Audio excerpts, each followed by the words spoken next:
जय हिंद। नमस्कार दोस्तों, स्वागत है आप सभी का इस वीडियो में। इस वीडियो में दोस्तों हम इसरो, एसडीएससी और NRSC, ITI technician B, electronics mechanics exam में पूछे गए कुछ इंपॉर्टेंट क्वेश्चन आंसर को डिस्कस करेंगे, जो कि दोस्तों इसी साल एग्जाम हुआ था 2024 में, फरवरी 2024 और मार्च 2024।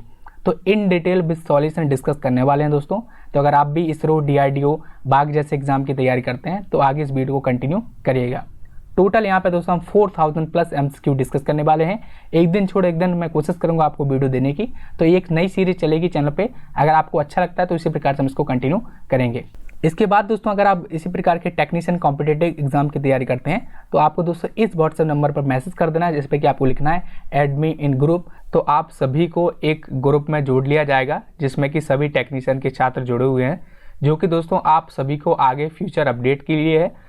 आप सभी को दोस्तों इस नंबर पे कॉल नहीं करना है, ये टीम का नंबर है। सिर्फ और सिर्फ आप सभी लोग इसके थ्रू ग्रुप में ऐड हो जाएंगे। बाकी आप टेलीग्राम चैनल को भी जरूर से ज्वाइन कीजिएगा, वहाँ पर आपको पीडीएफ नोट्स वगैरह देखने को मिलेंगे। तो चलिए दोस्तों ज़्यादा टाइम वेस्ट ना करते हुए वीडियो को हम शुरू करते हैं। तो दोस्तों पहला जो क्वेश्चन है वो हमसे पूछा गया है कि what is the state of following transistor in this circuit. अब है मैंने आपको दोस्तों क्वेश्चन हिंदी में भी यहाँ पे लिख के दिया हुआ है, तो जो लोग हिंदी वाले हैं तो वो आप पढ़ के इसको समझ सकते हैं।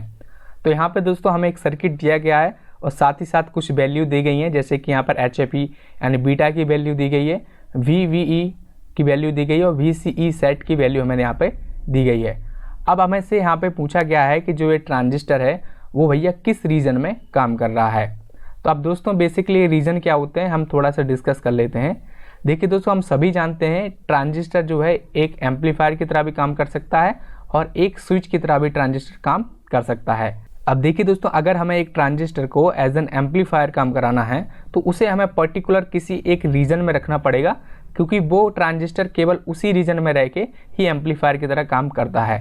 तो इसी प्रकार के दोस्तों 4 रीजन होते हैं। एक होता है एक्टिव रीजन, एक होता है सैचुरेशन रीजन, एक होता है कट ऑफ रीजन और एक होता है रिवर्स एक्टिव रीजन। तो जनरली दोस्तों जो ट्रांजिस्टर होते हैं वो as an amplifier active region में काम करते हैं। तो वही हमारे ऑप्शन यहाँ पे दिए गए हैं। एक्टिव रीजन है, सैचुरेटेड रीजन है, कट ऑफ रीजन है या फिर कैन नॉट बी डिटरमाइंड। तो अब हमें इन वैल्यू की मदद से पता लगाना है कि जो ये ट्रांजिस्टर है ये भैया किस रीजन में है। तो जब कभी भी दोस्तों आप सभी को इस तरीके से वोल्टेज दिए जाएँ और रजिस्टर दिए जाएँ तो आपको इस मेथड को फॉलो करना है, जो कि मैं आपको आगे बता रहा हूँ। तो सबसे पहले दोस्तों आप सभी को करना क्या है, जो कोई भी वैल्यू आपको क्वेश्चन में दी गई है वो आपको लिख लेनी है।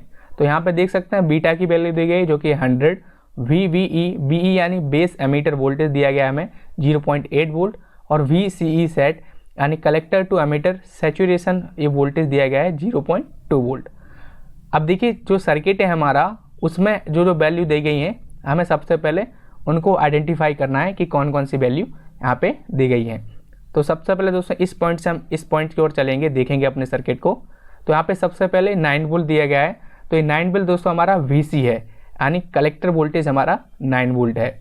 इसके बाद एक 4 किलो ओम का रजिस्टर यहाँ पे कनेक्टेड है जो कि कलेक्टर के पास कनेक्टेड है, तो इसको हम RC बोल देंगे कि ये RC हमारा यानी कलेक्टर के पास कनेक्टेड हुआ एक रजिस्टर है 4 किलो ओम का। इसके बाद दोस्तों नीचे एक ट्रांजिस्टर है T1 और हम सभी जानते हैं ट्रांजिस्टर के 3 टर्मिनल होते हैं, एमीटर, बेस और कलेक्टर। तो देखिए इस तरीके से इसके 3 टर्मिनल हैं।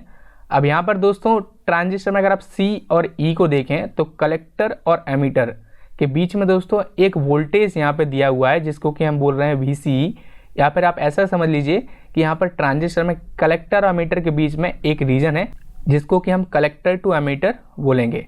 अब देखिए इसी के बीच का दोस्तों यहाँ पे कुछ वोल्टेज हमें दिया गया है जिसको कि हम VCE बोल रहे हैं, कलेक्टर टू एमीटर वोल्टेज, जो कि 0.2 वोल्ट हमें क्वेश्चन में दिया गया है। इसके बाद दोस्तों फाइनली हमारा ग्राउंड है।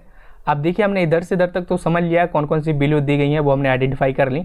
अब हम इस पॉइंट से चलेंगे बेस की तरफ और फिर एमीटर से होती है ग्राउंड आएंगे। तो दोस्तों इस पॉइंट से चलने पर सबसे पहले हमें जो 5 वोल्ट दिया गया है वो हमारा बेस वोल्टेज दिया गया है, तो इसको हम लिखेंगे VV।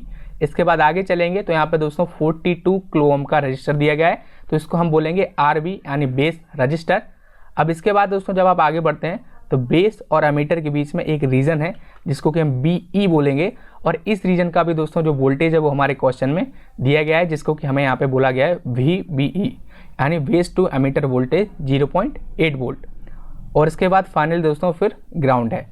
तो देखिए हम सभी ने अपने सर्किट में पूरी तरह से आइडेंटिफाई कर लिया है कि कौन कौन सी वैल्यू हमारे क्वेश्चन में दी गई थी और कौन कौन से कंपोनेंट हमारे सर्किट्स में कनेक्टेड हैं।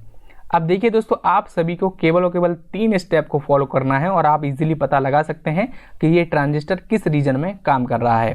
तो सबसे पहले दोस्तों, हम सभी जानते हैं कि यहाँ पर कलेक्टर वोल्टेज दिया गया है लेकिन कलेक्टर करंट नहीं दिया गया है। तो सबसे पहला स्टेप आपको यही करना है कि आपको IC फाइंड करना है, IC यानी कलेक्टर करंट।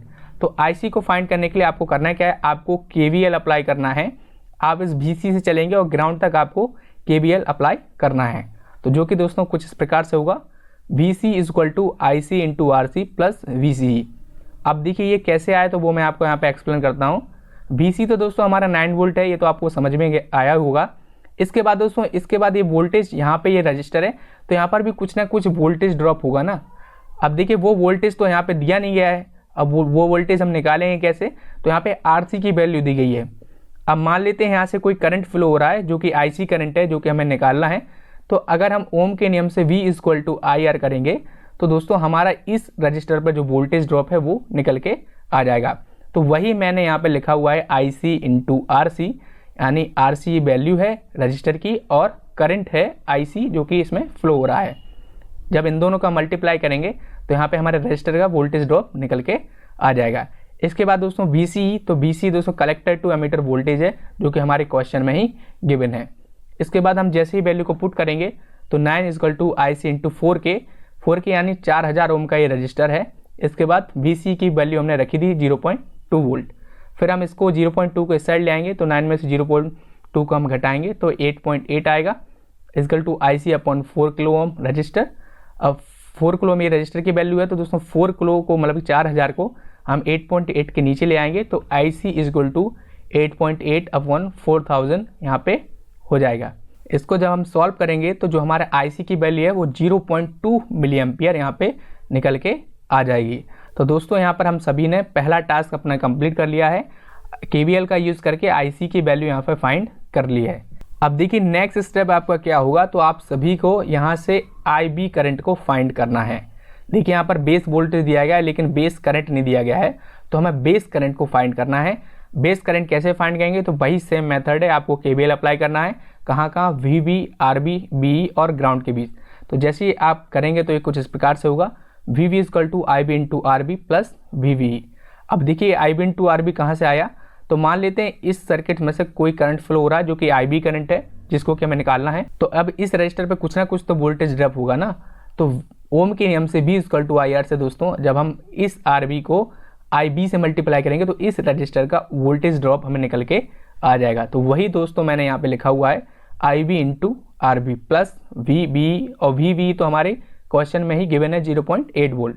जस्ट हमें वैल्यू पुट करना है और इसको हमें सॉल्व करना है। तो कुछ इस तरीके से हम 5 में से 0.8 को घटाएंगे तो 4.2 आएगा। फिर IB = 42 किलो ओम का ये रजिस्टर है, तो वही 42,000 इस रजिस्टर की वैल्यू हमने यहाँ पे रखी हुई है।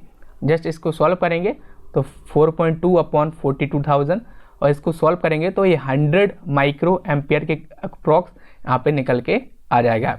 तो इस तरीके से दोस्तों हम सभी ने अपने IB यानी बेस करंट की वैल्यू निकाल ली है KVL का अप्लाई करके। देखिए हमारा IC निकल गया, IB निकल गया। अब हमें करना क्या है, अब हमें IB सेट निकालना है। देखिए हमारे क्वेश्चन में VCE सेट यानी सैचुरेशन वोल्टेज दिया गया है। जब कभी भी इस तरीके के सर्किट सॉल्व करने को आए तो आप मान लीजिए वो सैचुरेशन रीजन में ही है, मतलब कि जब सॉल्व करेंगे तो शुरुआत में आप मान के ही चलिए कि वो सैचुरेशन रीजन में ही अभी ट्रांजिस्टर है। हालांकि आगे जब आप सॉल्व करेंगे तो आपको पता चलेगा कि वो किस रीजन में है। तो इस तरीके से दोस्तों जो आपका IC निकला है ये आपका IC सेट ही है। अब देखिए IC सैचुरेशन करंट तो निकल गया, अब हमें IB सेट निकालना है। ये तो हमारा बेस करंट है लेकिन ये IB सेट नहीं है। अब तीसरा जो स्टेप आपको करना है तो IB सेट आपको निकालना है। IB सेट आप कैसे निकालेंगे, तो IB set = IC set / beta. Beta की वैल्यू हमारे क्वेश्चन में गिवन है जो कि 100। IC सेट की वैल्यू अभी जस्ट हमने निकाली है 0.2 मिली एम्पियर। जस्ट वैल्यू को हम पुट करेंगे और इसको सॉल्व करेंगे जो कि करीब 0.00002 माइक्रो एम्पियर, अप्रॉक्सीमेटली ये 20 माइक्रो एम्पियर है। तो आप देख लीजिए कैलकुलेशन करके, ये कम ही रहेगा IB से। इसके बाद जो चौथा स्टेप जो आपको फॉलो करना है वो करना है IB और IB सेट, मतलब कि जो IB बेस करंट है और जो IB सेट है इन दोनों का कंपैरिजन करना है। देखिए पहला पॉइंट ये है, अगर IB आपका बड़ा है IB सेट से तो ट्रांजिस्टर आपका सैचुरेशन रीजन में होगा। यदि IB आपका छोटा है IB सेट से तो ट्रांजिस्टर आपका एक्टिव रीजन में होगा। यदि IB और IB सेट अगर आपका नेगेटिव में आता है तो उस टाइम आपका ट्रांजिस्टर कट ऑफ रीजन में है। अब देखिए जब आप यहाँ पे कंपेयर करेंगे IB को IB सेट से तो IB दोस्तों 100 माइक्रो एम्पियर है और IB सेट यहाँ पर 20 माइक्रो एम्पियर है। तो IB सेट दोस्तों बहुत छोटा है IB से। तो देखिए पहला पॉइंट से हमारा यहाँ पे मिल रहा है कि जहाँ पे IB बड़ा है IB सेट से तो हमारा ट्रांजिस्टर किस रीजन में, सैचुरेशन रीजन में। तो यहाँ पे हमारा दोस्तों ऑप्शन बी यहाँ पे करेक्ट हो जाएगा। एक बार मैं ब्रीफ कर देता हूँ फिर से कि मैंने कितने स्टेप फॉलो किए। तो सबसे पहले दोस्तों हमने यहाँ से KVL अप्लाई करके IC करंट को फाइंड किया जो कि हमारा IC सेट हुआ। इसके बाद हमने यहाँ से KVL अप्लाई करके IB करंट को फाइंड किया। इसके बाद हमने तीसरा जो स्टेप किया वो लिया, हमने IB सेट निकाला। IB सेट निकालने का फॉर्मूला था IC सेट अपॉन बीटा और बीटा की वैल्यू क्वेश्चन में गिवन थी। इसके बाद हम जस्ट IB सेट और IB को कंपेयर करेंगे। अगर IB बड़ा है IB सेट से तो वो सैचुरेशन रीजन में है। तो ये 3 स्टेप आपको फॉलो करने हैं, आप बड़े ही आसानी से पता लगा सकते हैं कि ट्रांजिस्टर किस रीजन में काम कर रहा है। तो ऑप्शन बी हमारा इसका करेक्ट हो जाएगा भैया, सैचुरेशन रीजन। यदि आपको कोई कन्फ्यूजन आई हो समझने में तो आप नीचे कमेंट सेक्शन में जरूर से बताइएगा। ये क्वेश्चन दोस्तों इसरो SDSC टेक्नीशियन बी के एग्जाम में जो कि फरवरी 2024 में हुआ था उसमें पूछा गया था। तो बढ़ते हैं अब दोस्तों नेक्स्ट क्वेश्चन पर देखते हैं। तो यहाँ पे हमसे पूछा गया है 4R256 bytes ROM which is represented as 512 into 4 bits. The size of address and data lines respectively are. तो देखिए यहाँ पे हमें एक रोम दी गई है 512 गुणे 4 बिट्स की, जिसका कि टोटल साइज है वो है 256 बाइट्स। अब ये कैसे निकलेगा वो मैं आपको बताऊंगा। तो इसमें हमें कितने एड्रेस लाइन और कितनी डेटा लाइंस की ज़रूरत पड़ेगी ये हमसे क्वेश्चन में पूछा गया है। बाकी हिंदी में लिखा हुआ है तो आप यहाँ पे पढ़ सकते हैं। तो ऑप्शन दोस्तों हमारे यहाँ पे दिए गए हैं 512 and 4 bits, 9 and 4 bits, 9 and 2 bits या फिर 512 एंड 2 बिट्स। तो देखिए सबसे पहले आपके क्वेश्चन में दिया गया है 512 गुणे 4 बिट्स की हमें एक रोम दी गई है। देखिए 512 दोस्तों जनरली आप समझ लीजिए कि 512 कमरे हैं और हर एक कमरे में 4 बिट्स यानी 4 लोग रह सकते हैं। तो इसको आप इस तरीके से समझ लीजिएगा। तो जब आप 512 कमरे हैं और हर एक कमरे में 4 लोग रह सकते हैं तो 512 यहाँ पर क्या है, हमारे वो कमरे हैं। तो इसको हम बोल सकते हैं 512 एड्रेसेबल लोकेशन है जिसमें कि 4 लोग रह सकते हैं, यानी हम 4 बिट का डेटा स्टोर कर सकते हैं। 512 ऐसी जगह है जहाँ पे हम 4 बिट का डेटा स्टोर कर सकते हैं। अब जब आप 512 को 4 से मल्टीप्लाई करेंगे तो आपको टोटल नंबर ऑफ बिट्स या फिर टोटल नंबर ऑफ डेटा निकल के आ जाएगा कि टोटल कितना डेटा आप स्टोर कर सकते हैं। तो 512 गुणे 4 जब आप करेंगे तो टोटल 2048 के आसपास टोटल बिट्स आएगी, जो कि आप इस रोम में इतना डेटा आप स्टोर कर सकते हैं। अब देखिए दोस्तों ये जो डेटा है ये अभी बिट में है, इसको अगर आपको बाइट में कन्वर्ट करना है तो आपको इसको 8 से डिवाइड करना पड़ेगा, जो कि निकल के आ जाएगा आपका 256 बाइट, जो कि आपके क्वेश्चन में भी दिया गया है। अब देखिए अब हमें अगर एड्रेस लाइन और डेटा लाइन निकालनी है तो वो कैसे पता चलेगा। तो डेटा लाइन तो दोस्तों आपकी 4 ही होंगी, क्योंकि 4 आपको बिट ट्रांसफ़र करना है ना। तो 4 अलग अलग कॉम्बिनेशन होंगे 0 1 1 0 के, तो डेटा लाइन तो आपकी 4 ही होंगी। तो ये तो हमें समझ में आ गया कि भैया पहले या दूसरे में से है। अब हमें एड्रेस लाइन को निकालना है, तो कैसे हम इसको निकालेंगे। तो बहुत ही सिंपल है दोस्तों, जस्ट आपको इसको यहाँ पे एक फॉर्मूला अप्लाई करना है 2 की पावर n का। और जैसे ही आप 2 की पावर n का फॉर्मूला अप्लाई करेंगे तो जब आप 2 की पावर n में n की वैल्यू 9 रखेंगे तो टोटल आपको 2 की पावर 9 इक्वल टू 512 आपको निकल के यहाँ पे आ जाएगा। तो यहाँ पर दोस्तों n की वैल्यू 9 हुई एंड डेटा की वैल्यू यहाँ पर 4 हुई। तो यहाँ पे 9 और 4 बिट्स यानी ऑप्शन बी हमारा यहाँ पे करेक्ट हो जाएगा। अब देखिए दोस्तों ये जो ये 9 निकला है ये बेसिकली है क्या है, एड्रेस लाइन का मतलब क्या है। मान लीजिए दोस्तों आपके पास 4 कमरे हैं और आपको 4 कमरों को अलग अलग एड्रेस देना है और आपके पास बाइनरी लैंग्वेज है जिसमें कि आपके 0 1 केवल 2 ही कॉम्बिनेशन है, मतलब कि 0 1 केवल 2 ही बिट हैं, 2 ही एड्रेस लाइन है और 0 1 का ही यूज़ करके आपको चारों को जो है एक एक एड्रेस देना है, ताकि अगर हम आगे उन एड्रेस से उनको एक्सेस करें तो हम सही रूम में या फिर सही जगह पर पहुँचें। तो 0 1 के अगर दोस्तों 4 लोग हैं तो यहाँ पर 4 कॉम्बिनेशन बन जाएंगे। पहला कॉम्बिनेशन होगा 0 0 0 1 1 0 एंड 1 1। तो इस तरीके के 4 कॉम्बिनेशन 4 लोगों के लिए काफ़ी, यानी 2 बिट का एड्रेस लाइन डेटा उनके लिए काफ़ी है। तो इसी तरीके से दोस्तों जब आपके 9 बाइनरी अलग अलग डिजिट के कॉम्बिनेशन होंगे तो उन सभी में टोटल आप 512 अलग अलग एड्रेस दे सकते हो जो कि एकदम सही होंगे। तो इस क्वेश्चन का मतलब जनरली दोस्तों यही है। बाकी और डिटेल्स इसका कौन सा समझना चाहते हैं तो आप जो है दोस्तों नीचे कमेंट बताइएगा, इस पर आपको एक डिटेल वीडियो देखने को मिल जाएगी मेमोरी पर कि मेमोरी काम कैसे करती है। इसके बाद दोस्तों एक और चीज़ आप ध्यान रखिएगा, जो आपके क्वेश्चन में बड़ा भी दिया गया है, जैसे 256 बड़ा भी कैपिटल भी है ये, तो कैपिटल बी का मतलब दोस्तों होता है बाइट, वहीं अगर छोटा बी होता तो छोटा बी का मतलब होता है दोस्तों बिट। ये आप हमेशा ध्यान रखिएगा, काफ़ी लोग यहाँ पे कंफ्यूज हो जाते हैं। बढ़ते हैं नेक्स्ट क्वेश्चन पर। तो नेक्स्ट क्वेश्चन में दोस्तों हमसे पूछा गया है कि in semiconductor technology CCD stands for, मतलब कि सेमीकंडक्टर टेक्नोलॉजी में CCD का पूरा नाम क्या होता है। तो ऑप्शन हमारे दिए गए हैं, common collector drive, complementary cathode display, charge couple device या क्लोज सर्किट डिवाइस। तो अब देखिए CCD बेसिकली होता क्या है। तो CCD दोस्तों एक कैमरा सेंसर है। आप सभी लोगों ने कैमराज तो यूज़ किया ही होगा, अपने मोबाइल फ़ोन के कैमरा तो यूज़ करते ही होंगे, DSLR को भी देखा होगा, CCTV कैमराज को भी देखा होगा। तो CCD दोस्तों ये बेसिकली कैमरा सेंसर है जिसके ऊपर पिक्सल अरेंज होते हैं। और दोस्तों जो कैमरा सेंसर होते हैं वो अलग अलग प्रकार के होते हैं, जैसे CCD होता है, CMOS सेंसर होता है, BSI भी होता है। तो अलग अलग प्रकार के जो कैमरा सेंसर होते हैं। और दोस्तों जो ये CCD सेंसर है, कैमरा सेंसर, ये बेसिकली आपको हाई एंड DSLR कैमरा या फिर हाई एंड CCTV कैमराज में देखने को मिलता है। तो ये दोस्तों एक कैमरा सेंसर का प्रकार है जिसका कि फुल फॉर्म होता है चार्ज कपल डिवाइस। अब दोस्तों यहाँ पे एक और सेंसर होता है जो कि मैंने आपको बताया जिसका नाम है CMOS। तो CMOS को आपको याद रखना है। CMOS का जो फुल फॉर्म होता है वो होता है कॉम्प्लीमेंट्री मेटल ऑक्साइड सेमीकंडक्टर। ये भी दोस्तों आपसे अक्सर पूछा जा सकता है। बढ़ते हैं अब दोस्तों नेक्स्ट क्वेश्चन पर। तो यहाँ पे हमसे पूछा गया है the difference between latch and flip flop. Latch और फ्लिप फ्लॉप के बीच में क्या अंतर है। ऑप्शन हमारे दिए गए हैं, latch is edge trigger, latch edge triggered है और फ्लिप फ्लॉप लेवल ट्रिगर्ड है, लैच लेवल ट्रिगर्ड है और फ्लिप फ्लॉप एज ट्रिगर है, या फिर दोनों ही लेवल ट्रिगर है या फिर दोनों ही एज ट्रिगर्ड है। तो दोस्तों यहाँ पे क्या डिफरेंस है ये हमसे पूछा गया है, ट्रिगरिंग से रिलेटेड हमें यहाँ पे पूछा गया है। तो लैच दोस्तों दिखने में कुछ इस प्रकार से होती हैं और फ्लिप फ्लॉप दिखने में कुछ इस प्रकार से होती हैं। जो दोस्तों लैच होती हैं वो नैंड गेट या फिर नॉर गेट का यूज़ करके बनाई जाती हैं। अगर नॉर गेट का यूज़ करके लैच बनाई गई तो उसको हम नॉर लैच बोलते हैं। नैंड गेट का यूज़ करके कोई लैच बनाई जाती है तो उसको हम नैंड लैच बोलते हैं। इन्हीं लैचेस का यूज़ करके हम फ्लिप फ्लॉप बनाते हैं। तो देखिए दोस्तों जो मेन सबसे बड़ा डिफरेंस होता है वो तो यही होता है कि लैच में हम किसी भी प्रकार की क्लॉकिंग को अप्लाई नहीं करते हैं, मतलब कि क्लॉकिंग की ज़रूरत होती ही नहीं है या फिर ट्रिगरिंग की ज़रूरत होती ही नहीं है।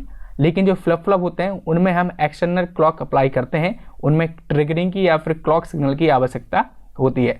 तो सबसे बड़ा डिफरेंस तो दोस्तों यही है। लेकिन हमारे क्वेश्चन में तो भैया इन्होंने पूछ लिया है कि कौन सा ट्रिगर है, इसमें तो ऑप्शन दिया ही नहीं है कि ट्रिगर नहीं है, लेकिन यहाँ पर तो बोल रहे हैं कि ट्रिगरिंग है लेकिन कौन सी है। तो अब ये हमें इसको थोड़ा बहुत समझना पड़ेगा। तो इसका थोड़ा सा हम डिटेल कॉन्सेप्ट समझते हैं। तो सबसे पहले दोस्तों लैच दिखने में कुछ इस प्रकार से होती है, जो कि मैंने आपको बता दिया, नॉर लैच भी हो सकती है, नैंड लैच भी हो सकती है। तो लैच बेसिकली दोस्तों एक बाइस्टेबल डिवाइस होती है। बाइस्टेबल का मतलब ये कि मान लीजिए कोई डिवाइस है जिसमें कि हम इनपुट 1 देते हैं तो आउटपुट भी हमें 1 ही मिलता है, और जब हम 0 इनपुट देते हैं तो आउटपुट भी हमें 0 ही मिलता है। मतलब कि दोनों ही स्टेट में जो हमारा आउटपुट है वो स्टेबल है, इसीलिए हम बोल रहे हैं कि लैच जो है वो एक बाइस्टेबल डिवाइस है। इसके बाद दोस्तों लैच जो है वो एक 1 बिट मेमोरी एलिमेंट है जो कि 1 बिट को स्टोर कर सकती है, चाहे वो 0 हो या फिर 1 हो। लैच का ही इस्तेमाल करके हम फ्लिप फ्लॉप बनाते हैं, फ्लिप फ्लॉप का ही इस्तेमाल करके हम रजिस्टर्स को बनाते हैं, रजिस्टर का ही इस्तेमाल करके हम मेमोरीज को बनाते हैं, जो कि आप अपने मोबाइल फ़ोन्स हो गया हो या फिर आपके कंप्यूटर्स वगैरह में यूज़ करते हैं। इसके बाद दोस्तों जो तीसरा बड़ा पॉइंट है वो ये कि लैच में हमें किसी भी प्रकार की क्लॉक पल्स की आवश्यकता नहीं होती है। अब देखिए क्लॉक पल्स में आप थोड़ा समझ लीजिए कि क्लॉक पल्स कैसे काम करती है। तो ये देख सकते हैं ये कुछ इस प्रकार से क्लॉक पल्स होती है। इसमें दोस्तों ट्रिगरिंग की बात करें तो इसमें देखिए इस क्लॉक पल्स की 2 एजेस हैं। एजेस का मतलब सतह। तो सबसे पहले दोस्तों एक ए एज है और दूसरा एक ए एज है, मतलब कि 2 सतहें हैं।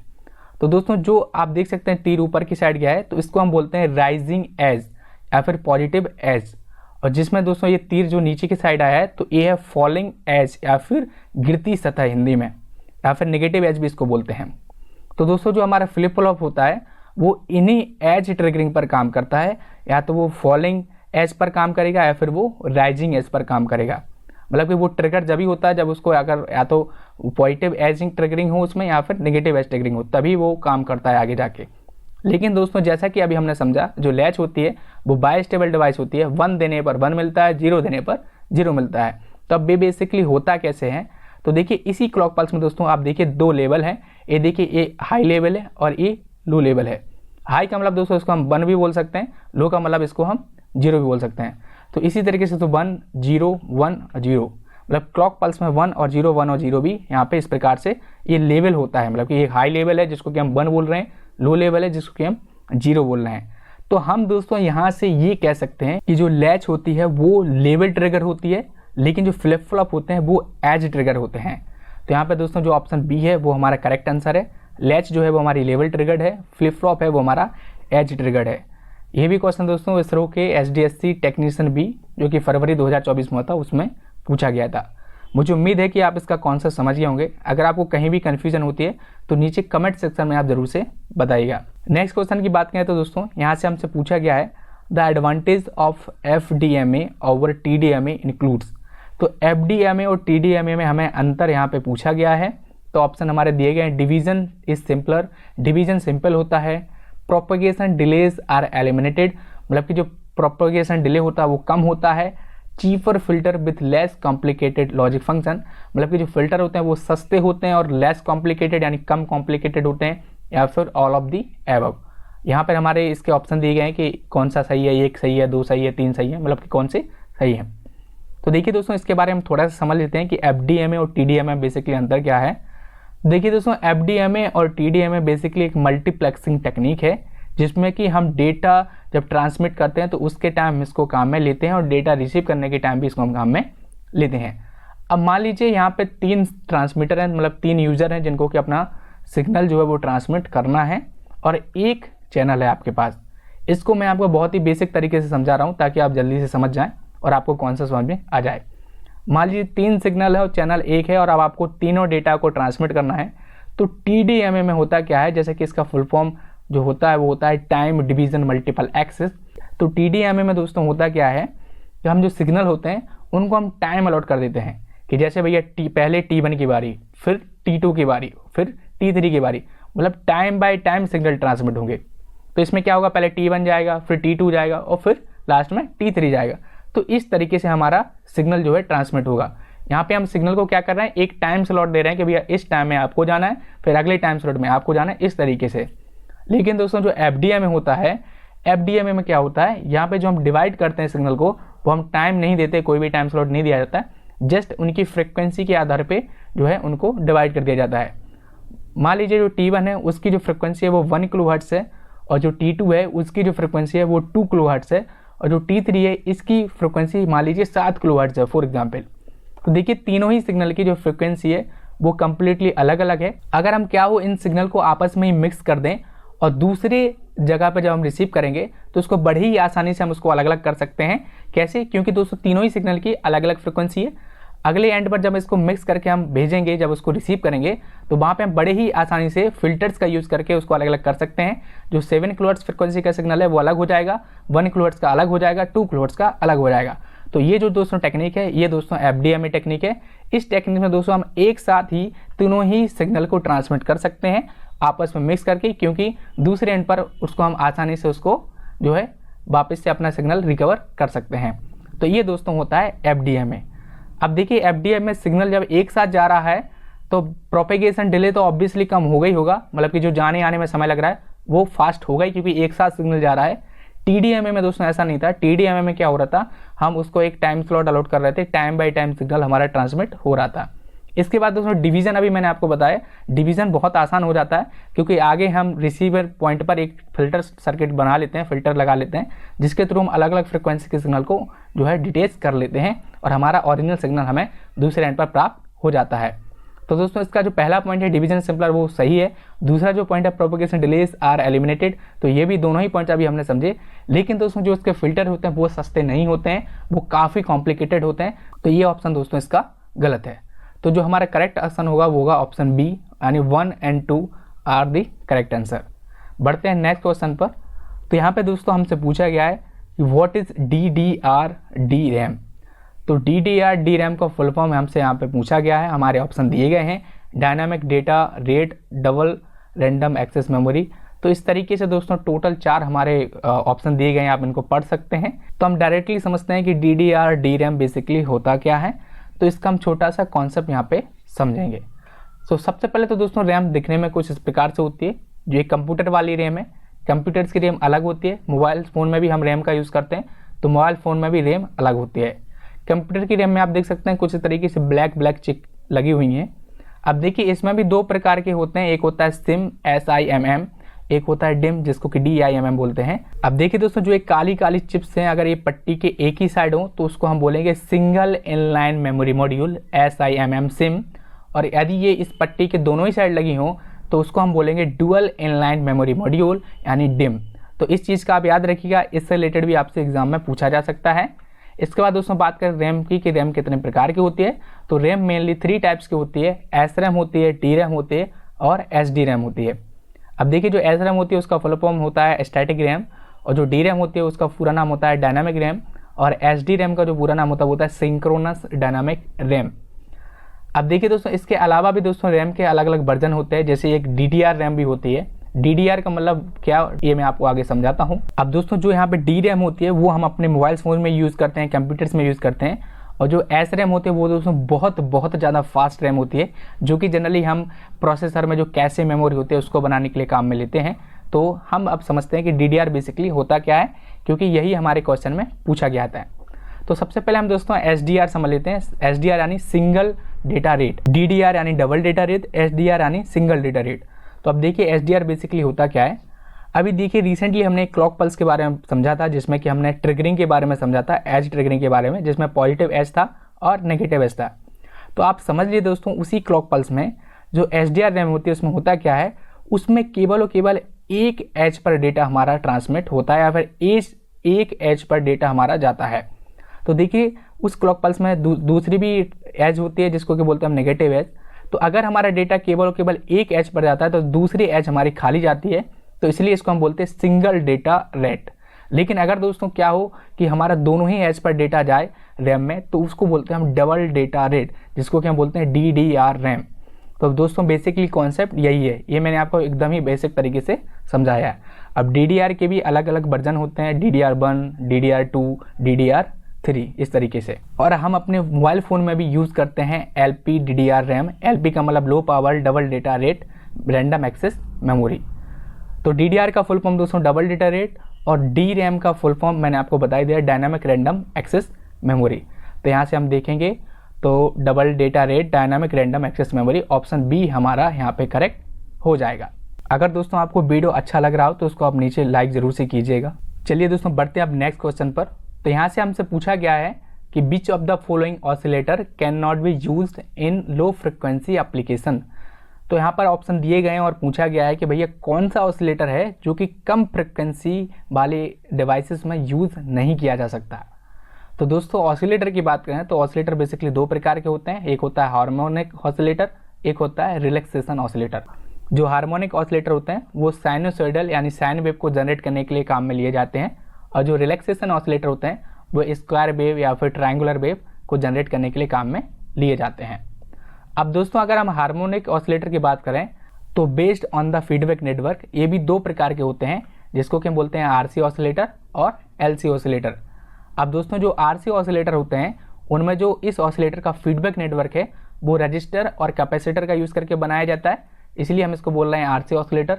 और जो LC ऑसिलेटर होता है इसमें जो ऑसिलेटर का फीडबैक नेटवर्क है वो इंडक्टर और कैपेसिटर का यूज़ करके बनाया जाता है, इसलिए हम इसको बोल रहे हैं LC ऑसिलेटर।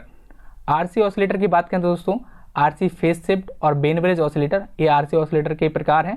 अगर हम LC ऑसिलेटर की बात करें तो हार्टले ऑसिलेटर और कॉलपिट्स ऑसिलेटर ये LC ऑसिलेटर के प्रकार हैं।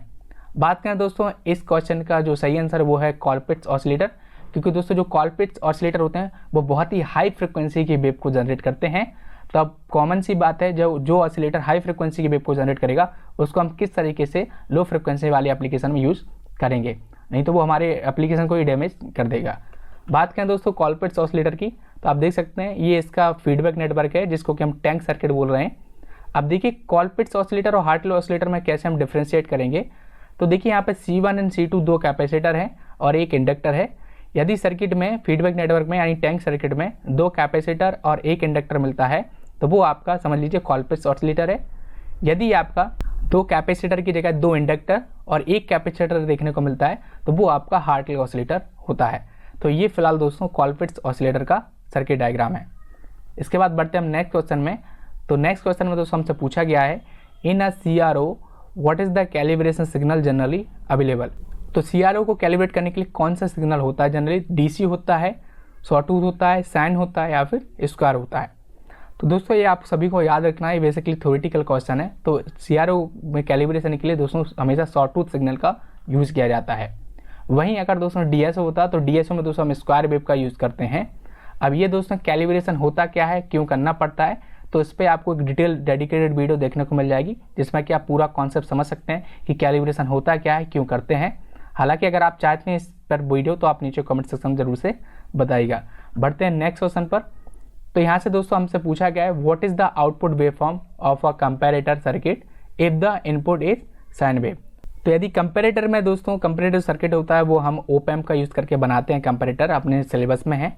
तो वही हमसे पूछा गया है यदि हम कंपैरेटर को इनपुट में अगर साइन वेव देते हैं तो आउटपुट में हमें क्या देखने को मिलता है। तो ये भी दोस्तों बेसिकली थ्योरेटिकल क्वेश्चन है। हालांकि इसको आप प्रैक्टिकली करके भी देख सकते हैं, आप सर्किट इसका बना के देख सकते हैं, उसमें आप इनपुट में साइन वेव अप्लाई करके देख सकते हैं, तो आपको पता चल जाएगा कि आउटपुट में कौन सी वेव यहाँ पर देखने को मिल रही है। फिलहाल हमारे ऑप्शन यहाँ पे दिए गए हैं rectangular wave, sine wave, ramp wave या फिर सॉटूथ वेव। तो इस क्वेश्चन का दोस्तों आंसर आप सभी को बताना है नीचे कमेंट सेक्शन में। तो आप सभी जरूर से बताइएगा कि इसका आउटपुट क्या हुआ। बहुत ही बेसिक सा दोस्तों ये क्वेश्चन पूछा गया है। बाकी टेलीग्राम पर दोस्तों इसका आंसर मैं आपको यहाँ पर सेंड कर ही दूंगा। इसके बाद नेक्स्ट क्वेश्चन की बात करें तो यहाँ पे हमसे पूछा गया है which of the following condition are needed to properly bias a NPN transistor amplifier. तो अगर हमें एक NPN ट्रांजिस्टर को एज एन एम्पलीफायर काम में लेना है तो ऐसी क्या चीज़ें रहेंगी जिनका हमें ध्यान रखना है कि जिससे वो सही तरीके से बायस हो सके। तो वही हमें यहाँ पे क्वेश्चन में पूछा गया है। तो मैं डायरेक्टली थोड़ा बहुत चीज़ें डिस्कस करता हूँ, फिर मैं ऑप्शन पे आऊँगा। तो सबसे पहले दोस्तों एक ट्रांजिस्टर जो NPN BJT ट्रांजिस्टर होता है उसके जनरली हम सभी जानते हैं 3 टर्मिनल होते हैं, एमीटर, बेस, कलेक्टर। और इसमें ही दोस्तों 2 जंक्शन होते हैं, एक होता है बेस एमीटर जंक्शन, एक होता है बेस कलेक्टर जंक्शन। तो जो यहाँ पर JE लिखा हुआ इसको मैं जंक्शन 1 पढ़ूंगा और जो यहाँ पर JC लिखा हुआ इसको मैं जंक्शन 2 पढ़ूंगा। मतलब कि इसमें 2 जंक्शन होते हैं, एक एमीटर बेस और एक बेस कलेक्टर जंक्शन। तो देखिए अगर हमें ट्रांजिस्टर को एम्पलीफायर की तरह काम में लेना है तो उसको हमें एक्टिव रीजन में लेना पड़ेगा। मतलब उसकी जो बायसिंग एनर्जी है वो हमें कुछ इस तरीके से रखनी पड़ेगी कि ट्रांजिस्टर हमारा एक्टिव रीजन में रहे। और जब यदि ट्रांजिस्टर एक्टिव रीजन में रहेगा तो तभी वो एज एन एम्पलीफायर काम यहाँ पे करेगा। तो देखिए अब कौन कौन सी कंडीशन है। अब दोस्तों यदि पहला जंक्शन है ये यदि फॉरवर्ड बायस हो और दूसरा जंक्शन है जो कि कलेक्टर टू बेस जंक्शन है, यदि ये जंक्शन रिवर्स बायस हो तो इस कंडीशन में जो हमारा ट्रांजिस्टर है वो दोस्तों एक्टिव रीजन में होगा। और ट्रांजिस्टर एक्टिव रीजन में ही दोस्तों एज एन एम्पलीफायर काम करता है। यदि दोस्तों हमारा पहला जंक्शन फॉरवर्ड बायस और दूसरा भी फॉरवर्ड बायस हो तो इस कंडीशन में दोस्तों जो हमारा ट्रांजिस्टर है वो सैचुरेशन रीजन में होगा। और ट्रांजिस्टर दोस्तों सैचुरेशन रीजन में ही एज एन ऑन स्विच काम करता है। यदि दोस्तों दोनों ही जंक्शन रिवर्स बायस हो तो इस कंडीशन में हमारा जो ट्रांजिस्टर है वो कट ऑफ रीजन में होगा। और दोस्तों इसके अलावा एक और केस बनता है, मान लीजिए पहला जंक्शन है वो रिवर्स बायस हो और दूसरा जंक्शन दोस्तों फॉरवर्ड बायस हो तो इस कंडीशन में दोस्तों जो ट्रांजिस्टर है वो हमारा रिवर्स एक्टिव मोड में काम करेगा। ये कंडीशन दोस्तों जनरली यूज़ नहीं की जाती है, लेकिन हम सभी लोगों ने डिजिटल इलेक्ट्रॉनिक्स में TTL लॉजिक फैमिली का नाम जरूर से सुना होगा, जिसको कि हम बोलते हैं ट्रांजिस्टर लॉजिक। तो TTL लॉजिक फैमिली में दोस्तों तो हम रिवर्स एक्टिव मोड का काम में लेते हैं। ये मैं आपको डिटेल से बताऊंगा जब मैं आपको TTL के बारे में एक्सप्लेन करूंगा। तो इसके हिसाब से दोस्तों अगर हमें एक ट्रांजिस्टर को एम्पलीफायर बनाना है तो उसको एक्टिव रीजन में लाना पड़ेगा। और एक्टिव रीजन में कैसे लाएंगे, जब एक जंक्शन हमारा मतलब कि एमीटर टू बेस जंक्शन है, बेस एमीटर जंक्शन वो फॉरवर्ड बायस हो और collector to base junction reverse bias हो। तो देख सकते हैं आप, जो पहला ऑप्शन है forward bias based to emitter junction and reverse bias based to collector junction. तो जो पहला ऑप्शन हमारा यही सही हो जाएगा। तो बढ़ते हैं अब हम नेक्स्ट क्वेश्चन पर। तो नेक्स्ट क्वेश्चन में दोस्तों हमसे पूछा गया है कि अब मॉसफेट इन डिप्लेशन मोड एक्ट एज। तो दोस्तों हम सभी जानते हैं FET यानी फील्ड इफेक्ट ट्रांजिस्टर के बारे में, जो कि जनरली दो प्रकार के होते हैं, एक होता है JFET और एक होता है मॉसफेट। अब देखिए दोस्तों, जो JFET होता है वो जंक्शन फील्ड इफेक्ट ट्रांजिस्टर जिसको कि हम बोलते हैं, और जो मॉसफेट होता है उसको metal oxide semiconductor field effect transistor बोलते हैं। अब मॉसफेट भी दोस्तों दो प्रकार के होते हैं, एक होता है डी मॉसफेट जिसको कि हम बोलते हैं डिप्लेशन टाइप मॉसफेट, एक होता है ई मॉसफेट जिसको कि हम बोलते हैं इन्हांसमेंट टाइप मॉसफेट। अब देखिए दोस्तों, जो डिप्लेशन मॉसफेट होता है डी मॉसफेट, ये दोस्तों डिप्लेशन रीजन में JFET की तरह कार्य करता है। किसकी तरह कार्य करता है? JFET की तरह कार्य करता है डिप्लेशन मोड में। JFET यानी जंक्शन फील्ड इफेक्ट ट्रांजिस्टर, या फिर आप ऐसा भी बोल सकते हैं जो JFET होता है वो डिप्लीशन मॉसफेट की तरह काम करता है। तो इसका दोस्तों जो ऑप्शन पहला है वो सही हो जाएगा, JFET यानी जंक्शन फील्ड इफेक्ट ट्रांजिस्टर। बढ़ते हैं नेक्स्ट क्वेश्चन पर। तो नेक्स्ट क्वेश्चन में हमसे पूछा गया है which of the following statement is correct regarding the step index single mode fibre a type of optical fibre.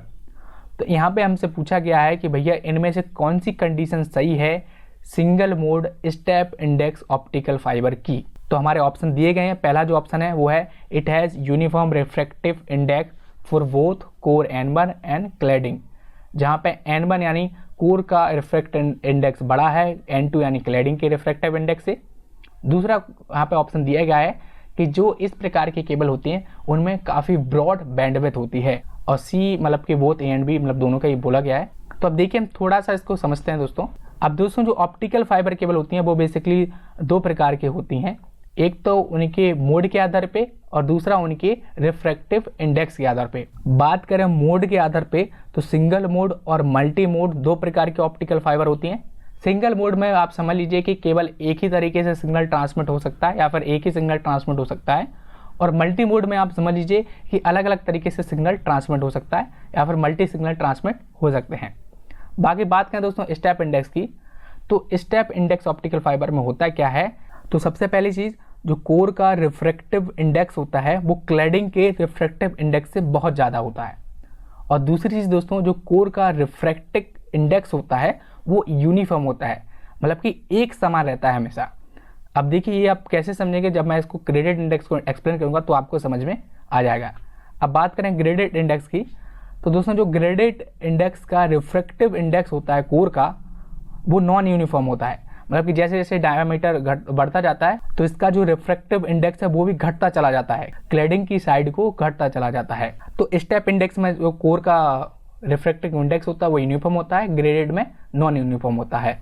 दिखने में आप दोस्तों देख सकते हैं कुछ प्रकार से होती है, ये सिंगल मोड केबल है, multi mode step index, multi mode graded index. तो जो हमारा ऑप्शन है उसमें यही दिया गया है कि कोर का जो रिफ्रैक्टिव इंडेक्स है वो क्लैडिंग से ज़्यादा है और वो यूनिफॉर्म है। दूसरी चीज़ इसमें जो है ब्रॉड बैंडविड्थ देखने को मिलती है। तो दोस्तों दोनों ही ऑप्शन हमारे सही हैं, तो बोथ A एंड B हम जो है इसमें टिक करेंगे क्योंकि दोनों ही हमारे सही हैं। Single mode step index fibre optic cable में आपको काफ़ी ब्रॉड बैंडविड्थ भी देखने को मिलती है, तो दोनों ही ऑप्शन हमारे यहाँ पे सही होंगे। बात करते हैं नेक्स्ट क्वेश्चन की। तो नेक्स्ट क्वेश्चन में हमसे पूछा गया है clock speed is the speed at which a microprocessor executes instruction clock speeds are measured in. तो हमें यहाँ पे भैया पूछा गया है क्लॉक स्पीड के बारे में माइक्रो प्रोसेसर की या फिर माइक्रो कंट्रोलर की, कि क्लॉक स्पीड होती क्या है और बेसिकली इसको हम मेजर किस में करते हैं। तो इसको हम थोड़ा सा समझते हैं दोस्तों। अब दोस्तों जो माइक्रो प्रोसेसर और माइक्रो कंट्रोलर्स होते हैं उनमें दोस्तों हम यूज़ करते हैं एक ट्रांजिस्टर का, और जो ट्रांजिस्टर होता है दोस्तों वो बहुत छोटे छोटे ट्रांजिस्टर होते हैं जिनका साइज दोस्तों नैनोमीटर में होता है, 4 नैनोमीटर, 8 नैनोमीटर। करंटली तो दोस्तों हम 4 नैनोमीटर के आसपास को यूज़ करते हैं। अब देखिए इनको काम कराने के लिए हम इनमें क्लॉक पल्स को अप्लाई करते हैं, जो कि अभी हमने समझा था। तो दोस्तों ये उसी क्लॉक पल्स की स्पीड को हमसे पूछा गया है। दोस्तों जो क्लॉक स्पीड होती है प्रोसेसर की या फिर माइक्रो कंट्रोलर की, आप वो समझ लीजिए कि उतनी स्पीड से वो माइक्रो प्रोसेसर या फिर माइक्रो कंट्रोलर काम कर सकता है। तो दोस्तों जो क्लॉक स्पीड है वो बेसिकली एक फ्रिक्वेंसी के बारे में पूछा गया है। फ्रिक्वेंसी को हम सभी लोग हर्ट्स में मेजर करते हैं, लेकिन यहाँ पे दोस्तों हर्ट्स ऑप्शन दिया ही नहीं गया है, एक ही ऑप्शन दिया गया है मेगा हर्ट्स और गीगा हर्ट्स। तो जी हाँ दोस्तों यही ऑप्शन हमारा ऑप्शन डी हमारा करेक्ट है, क्योंकि दोस्तों आज के टाइम पे जितने भी माइक्रो प्रोसेसर होते हैं वो megahertz gigahertz frequency, इतनी हाई फ्रिक्वेंसी में काम करते हैं, चाहे वो आपका मोबाइल का प्रोसेसर हो या फिर आपके कंप्यूटर का प्रोसेसर हो। तो ऑप्शन डी इसका यहाँ पे सही हो जाएगा। नेक्स्ट क्वेश्चन की बात करें तो यहाँ पे हमसे पूछा गया है which of the following statement is correct about resistance. तो रेजिस्टेंस के बारे में कौन सा स्टेटमेंट यहाँ पे करेक्ट है। तो यहाँ पे ऑप्शन ए दिया गया है it is directly proportional to its area of cross section. तो मतलब कि रजिस्टिविटी क्रॉस सेक्शनल एरिया के डायरेक्टली प्रोपोर्शनल होती है, यानी सीधे समानुपाती होती है, या फिर it is inversely proportional to its length. Its depend upon pressure, क्या प्रेशर पे डिपेंड करती है, या फिर its depends upon the nature of material, या फिर मटेरियल के नेचर पे डिपेंड करती है कि वो किससे बना हुआ है। तो देखिए हम सभी लोग जानते हैं R equal to rho L by A होता है, जहाँ पे L होता है उस मटेरियल की लेंथ, A होता है क्रॉस सेक्शनल एरिया और रो होता है रजिस्टिविटी या फिर स्पेसिफिक रजिस्टिविटी उस मटेरियल की। तो जब हम R equal to rho L upon A करते हैं तो हमें रजिस्टेंस पता चल जाता है। तो जहाँ पे दोस्तों जो L है वो डायरेक्टली प्रोपोर्शनल है R के, लेकिन जो A है वो इनडायरेक्टली प्रोपोर्शनल है R के, और जो रो है यहाँ पे रजिस्टिविटी स्पेसिफिक रजिस्टिविटी ये भी दोस्तों डायरेक्टली प्रोपोर्शनल है R के। तो बेसिकली पहला ऑप्शन तो यहाँ पे दोस्तों गलत है, दूसरा ऑप्शन भी यहाँ पे गलत है, तीसरा ऑप्शन तो यहाँ पे है ही नहीं, प्रेशर पे तो डिपेंड करता ही नहीं है। तो चौथा ही ऑप्शन यहाँ पे सही हो जाएगा, option D it depends upon the nature of material. तो ये डायरेक्टली डिपेंड करते हैं किस पे, नेचर ऑफ मटेरियल, और ये दोस्तों specific resistivity nature of material को ही इंडिकेट करती है। तो मुझे उम्मीद है कि आपको दोस्तों समझ आ गया होगा। अगर आपको समझ आया हो तो इस वीडियो को लाइक करना ना भूलिएगा। इसके बाद बढ़ते हैं हम नेक्स्ट क्वेश्चन पर। तो नेक्स्ट क्वेश्चन में दोस्तों हमसे पूछा गया है conductivity of semiconductor dash with temperature. तो जो सेमीकंडक्टर होते हैं, अर्धचालक होते हैं, उनकी कंडक्टिविटी टेम्परेचर के साथ क्या होती है, बढ़ती है, घटती है, या फिर सेम होती है, या फिर वेरी करती है। तो ये हमारे यहाँ पे ऑप्शन दिए गए हैं, तो इसको समझते हैं। तो दोस्तों हम सभी जानते हैं जो सेमीकंडक्टर होते हैं वो आपस में एक बॉन्ड को बनाते हैं जिसको हम बोलते हैं कोवैलेंट बॉन्ड। अब देखिए इस बॉन्ड में दोस्तों जो बैलेंस इलेक्ट्रॉन होते हैं वो आपस में अगल बगल के एटम के साथ एक बॉन्ड बना लेते हैं, मतलब कि आपस में जुड़ जाते हैं। इसी बॉन्ड को हम कोवैलेंट बॉन्ड बोल रहे हैं। अब देखिए अगर दोस्तों इलेक्ट्रॉन को फ्लो होना है तो बैलेंस बॉन्ड से वो कंडक्शन बैंड में आने चाहिए। तो फिलहाल दोस्तों जो सिलिकॉन के जो बैलेंस इलेक्ट्रॉन हैं, जो कि 4 इलेक्ट्रॉन होते हैं, वो इस समय दोस्तों बैलेंस बैंड में होते हैं। अब इसको अगर कंडक्शन बैंड में आना है तो इसको कुछ ना कुछ हमें एक्साइटेशन एनर्जी देनी पड़ेगी। अब दोस्तों सिलिकॉन के लिए वो 1.1 इलेक्ट्रॉन वोल्ट होती है और जर्मेनियम के लिए 0.7 इलेक्ट्रॉन वोल्ट होती है। तो अगर हम इतनी एनर्जी उस एटम को, जर्मेनियम के या फिर सिलिकॉन के उस एटम को, मतलब कि सेमीकंडक्टर के एटम को उतनी एनर्जी, उतनी एक्साइटेशन एनर्जी देते हैं, तभी दोस्तों वो इलेक्ट्रॉन बैलेंस बैंड से कंडक्शन बैंड में पहुंचेंगे और कंडक्टिविटी बढ़ा देंगे। तो ये कुछ इस प्रकार से होती है। तो जैसे जैसे दोस्तों हम टेम्परेचर इंक्रीज करते हैं तो होता क्या है, जो मैंने आपको बताया एक्साइटेशन एनर्जी, तो टेम्परेचर बढ़ने के कारण उन इलेक्ट्रॉनों को, बैलेंस बैंड के इलेक्ट्रॉनों को वो एक्साइटेशन एनर्जी मिल जाती है, जिसके कारण वो बैलेंस बैंड से कंडक्शन बैंड में पहुंचने लगते हैं और हमारे सेमीकंडक्टर की कंडक्टिविटी को बढ़ा देते हैं। तो दोस्तों हम क्या बोलेंगे, इंक्रीज होती है, यानी ऑप्शन ए यहाँ पे सही हो जाएगा। Conductivity of semiconductor increases with temperature. जैसे जैसे हम टेम्परेचर बढ़ाते हैं तो टेम्परेचर के साथ हमारे सेमीकंडक्टर की चालकता बढ़ जाती है। यही हमसे यहाँ पे पूछा गया है। क्यों बढ़ जाती है, क्योंकि टेम्परेचर के कारण एक्साइटेशन एनर्जी मिल जाती है किसको, हमारे सेमीकंडक्टर के बैलेंस बैंड के इलेक्ट्रॉनों को, और फिर वो बैलेंस बैंड से कंडक्शन बैंड में पहुंच जाते हैं, जिसके कारण उनकी चालकता बढ़ने लगती है। तो यहाँ से हमसे पूछा गया है the forbidden energy gap for silicon is. अब देखिए अभी अभी हमने जस्ट पढ़ा कि भैया जब हमें एक्साइटेशन एनर्जी मिल जाए, अब दोस्तों वो जो एनर्जी हम देते हैं वो दोस्तों यही फॉरबिडन एनर्जी गैप होता है। जैसा कि हम सभी ने पढ़ा, एक होता है बैलेंस बैंड, एक होता है कंडक्शन बैंड, और इन दोनों के बैंड में दोस्तों एक गैप होता है जिसको कि हम बोलते हैं फॉरबिडन एनर्जी गैप, या फिर हिंदी में इसको हम ऊर्जा का अंतराल भी बोलते हैं।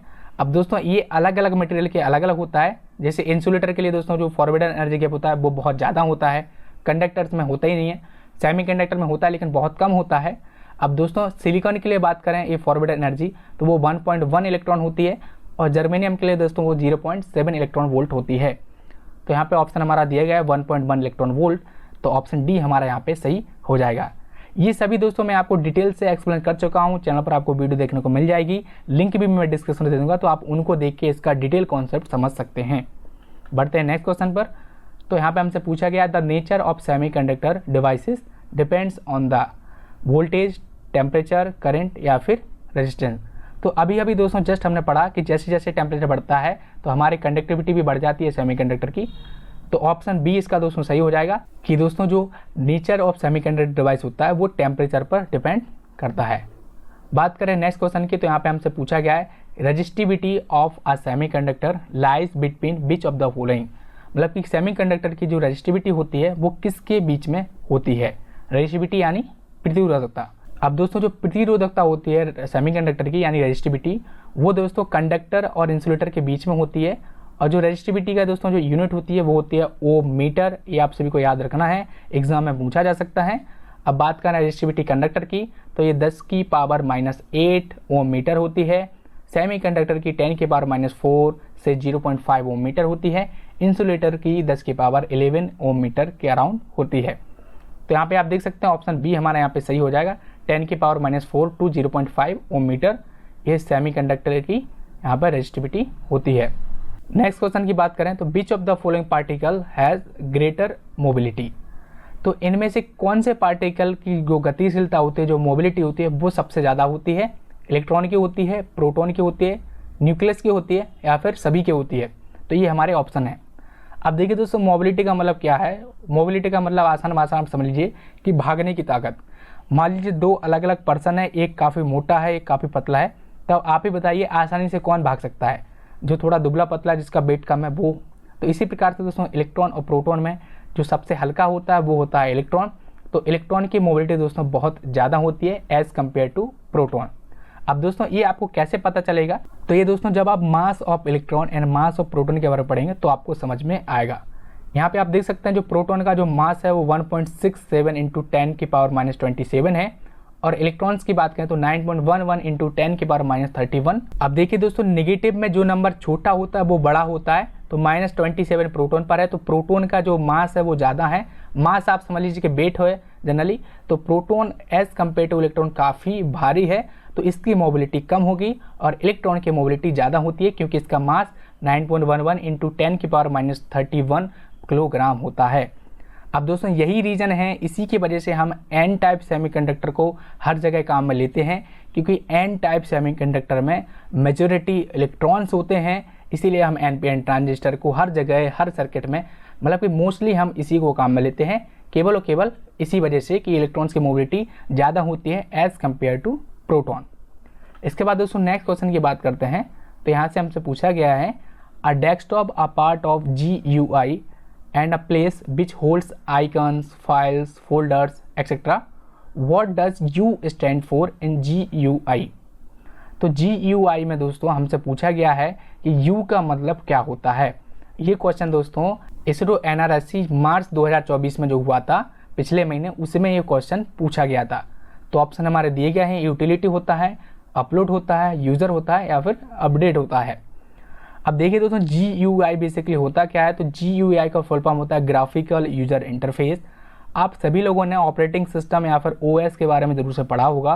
तो दोस्तों जो अभी हम काम में लेते हैं विंडोज़ 10, विंडोज़ 11, तो ये दोस्तों बेसिकली एक ऑपरेटिंग सिस्टम का ही प्रकार है जो कि GUI का यूज़ करता है, ग्राफिकल यूजर इंटरफेस। और हम सभी ने GPU वगैरह के बारे में नाम सुना ही होगा, ग्राफिकल प्रोसेसिंग यूनिट या फिर ग्राफिक्स प्रोसेसिंग यूनिट। तो दोस्तों तो विंडोज़ दोस्तों एक ऑपरेटिंग सिस्टम है जो कि GUI यानी ग्राफिकल यूजर इंटरफेस का काम में लेता है, जिसमें हम आइकन की तरह तरह तरह के डिब्बों डिज़ाइन की तरह हम जो है आइकन्स को देखते हैं, फाइल्स को देखते हैं, फोल्डर्स को देखते हैं। तो कहने का मतलब ये कि ग्राफिकली हमें जो है समझ में आती है डिस्प्ले या फिर कोई भी फंक्शन। तो दोस्तों GUI का फुल फॉर्म यहाँ से पूछा गया है, जिसमें U का मतलब पूछा गया है। तो GUI का फुल फॉर्म तो मैंने आपको बता दिया, ग्राफिकल यूजर इंटरफेस। तो U फॉर होता है यूज़र, तो ऑप्शन सी यहाँ पे हमारा करेक्ट हो जाएगा। तो दोस्तों मुझे उम्मीद है कि आप सभी को ये वीडियो पसंद आई होगी। इसी प्रकार की सीरीज़ दोस्तों अगर आपको पसंद आती तो हम कंटिन्यू रखेंगे आगे भी। अगर आपको इनमें से किसी भी क्वेश्चन में डाउट आया हो या फिर कहीं कन्फ्यूजन रही हो तो नीचे कमेंट सेक्शन में बताना मत भूलिएगा। वीडियो अगर आपको अच्छा लगा हो तो उसको आप लाइक कीजिएगा, शेयर करिएगा अपने दोस्तों के साथ, ताकि वो लोग भी इसको देख सकें। और दोस्तों जितने भी मैंने अभी आपको एक्सप्लेनेशन दिया है चीज़ों की, अगर इनमें से किसी भी चैप्टर्स के अगर आपको डिटेल जो है क्लासेस चाहिए है, डिटेल आपको पढ़ना है एकदम डिटेल से, जीरो से हीरो तक, तो आप दोस्तों इसी व्हाट्सएप नंबर पर मैसेज करके जरूर से बताइएगा। आगे आपको सॉल्यूशन मिल जाएगा कि किस तरीके से आपको इन चैप्टर से रिलेटेड क्लासेस देखने को मिलेगी, वो भी डिटेल क्लासेस। तो आप सभी इस पर जो है मैसेज कीजिएगा, कॉल वगैरह मत कीजिएगा क्योंकि मेरा नंबर नहीं है, ये टीम का नंबर है। और वैसे भी आपको रिस्पॉन्स मिलेगा नहीं अगर आप कॉल करेंगे तो। और बाकी टेलीग्राम चैनल को ज्वाइन करना मत भूलिएगा। तो अब दोस्तों इस वीडियो में हम इतना ही रखते हैं, मिलते हैं फिर किसी नेक्स्ट वीडियो में। तो जय हिंद, वंदे मातरम।